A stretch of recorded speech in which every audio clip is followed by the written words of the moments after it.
کسی نے کہا کہ نماز با جماعت کی اہمیت بتائیے۔ روزے میں کوئی ٹی وی پروگرام نہیں دیکھ سکتے تو وہ کمپیوٹر پر گیم کھیل سکتے ہیں کیا، یا ٹی وی پر سپورٹس کھیل کے پروگرام دیکھ سکتے ہیں کیا؟ بہرحال دیکھیے، نماز با جماعت کا بہت زیادہ ثواب ہے۔ بلا کسی شرعی عذر کے جماعت سے چھوٹنے والوں کے تعلق سے نبی اکرم صلی اللہ علیہ وسلم بہت سخت وعیدیں فرمائی حدیث کے اندر، ٹھیک ہے۔ اور جو شخص بلا وجہ جماعت کو چھوڑتا ہے وہ 27 درجے ثواب کم پاتا ہے، یاد رکھیے، جماعت کے ثواب کے مقابلے میں۔ تو ہم بلا شرعی عذر کی جماعت نہ چھوڑیں اور اس کے بہت سارے ثواب آتے ہیں۔ اب رہا مسئلہ کہ رمضان میں ٹی وی کے بدلے کمپیوٹر گیمز کھیلنا، تو یہ تو ایسا ہی ہوا کہ بس رمضان میں روزہ رکھ لیا، ایک مشقت اور محنت ہم پہ ڈال دی گئی بوجھ، اب اس بوجھ میں ہم کچھ نہ کچھ ٹائم پاس تو کریں گے۔ بہت سے لوگ رمضان آتا ہے تو انٹرنیٹ کنیکشنز تھوڑے ہائی سپیڈ لے لیتے ہیں، اس لیے کہ پھر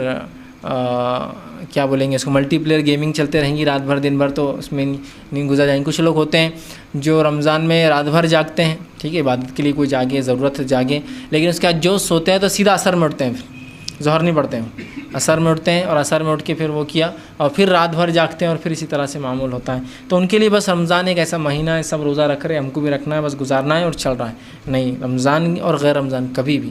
با جماعت نماز کی بڑی فضیلت ہے۔ آپ صلی اللہ علیہ وسلم نے فرمایا اگر تمہیں ظہر کی فضیلت بتا دی جائے جماعت میں اور اول صف میں آنے کی کیا فائدہ ہے، تو تم گھٹنوں کے بل رینگ کر آؤ گے اگر چل نہیں سکتے ہو، اور اگر پہلی صف میں کھڑا نہ کرنے دیا جائے، ثواب معلوم ہو جائے، تو تم اپنی تلواریں نکال کے ایک دوسرے کو قتل کرو گے۔ اگر کسی کو بتا دیا ظہر کی نماز کا کیا ثواب ہے، پہلی جماعت رکعت میں پڑھنا، مطلب پہلی صف میں پڑھنا اور جماعت کے ساتھ پڑھنا، تو بیمار آدمی بھی ہو تو گھٹنے کے بل چل کے آئیں گا، اور ثواب معلوم ہو جائے تو مسجد میں تلواریں نکل جائیں گی کہ ممی کو پڑھنا ہے وہاں پہلی صف کے اندر، اتنا اجر ہے نا۔ اب کتنا ہو سکتا ہے، اگر بتا دیا جائے تو ہم لڑ پڑے، مار دے تو کتنی، مطلب ثواب کتنا ہو سکتا، ان لمیٹڈ ہو سکتا۔ تو بہرحال آپ خواہ مت چھوڑیے، اور رمضان کو بس ایک کوئی تو مہینہ جس کو گزارنا ہے، چاہے ٹی وی گیم کے ذریعے، کھیلوں کے ذریعے اور پروگرامز کے ذریعے، انٹرنیٹ کے یوز کے ذریعے، یہ اس کا یوز نہیں ہے۔ آپ یا تو جو معمول کے کام ہے وہ کرتے رہیے،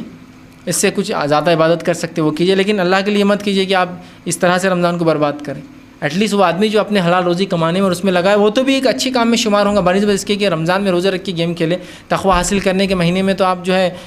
ہے جس کو ہم کہیں گے اور اس مہینے کو ضائع کرنے والے بن رہے ہیں، تو بہرحال یہ سب درست نہیں ہے۔ اور میں جانتا ہوں بہت سے لوگ اس طرح سے کرتے ہیں حرکت، ٹی وی ہو گیا، انٹرنیٹ ہو گیا، گیمز ہو گیا، رات بھر جاگنا اور دن میں سونا، عبادت کے لیے جاگنا ٹھیک ہے، لیکن خواہ جاگنا اور ظہر چھوڑ دیتے ہیں، سیدھا اثر میں اٹھتے ہیں، اور کوئی روزہ محسوس نہیں ہوتا ان کو۔ کیا روزہ محسوس ہوں گا جب آدمی سو جائے، اور کیا انسان میں تقویت آئیں گی، اور کیا اس کو پتہ چلے گا کہ کام کاج کرتے ہوئے روزہ رکھنے سے بھوک لگتی ہے، کیا غریبوں پر گزرتی ہوں گی جن کے پاس کھانا نہیں ہوتا ہوگا۔ ایک احساس بھی تو ہوتا ہے نا بھوک کے ذریعے انسان کو، کہ غریب لوگ جن کو کھانا نہیں کیسی زندگی گزارتے ہوں گے، وہ تو بالکل آرام سے، بس رمضان بولے تو وہ سونے اور